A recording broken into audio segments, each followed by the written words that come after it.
thiên hoàng ngày na cái xia tin lòng vangin bianga mi tùy lúa phố trì amela dam na katliri katlachawa hadam tree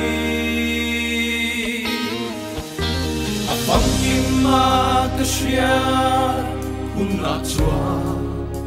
kalong na hian tok chi na nei lova o chu hun long khen tu ka don chang hia lei nun kho khu mi a kyang a len kan wa van tuam ro pui kan sin khe thei na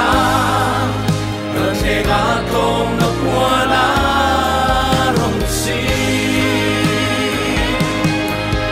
la lu kung ka kung ve thei na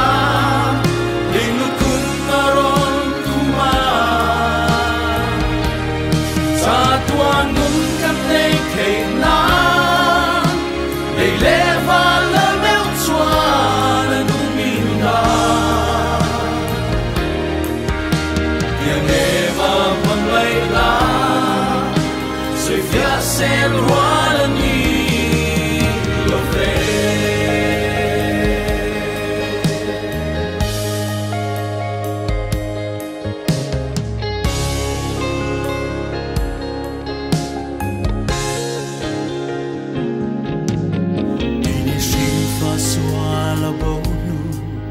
nada tin re le sua ina liam fo chinte min kan chua theina turin mo ataksa thi sen thiang li so nei lo le bol lo kai lo chua cross le ra thi in min chan dam to si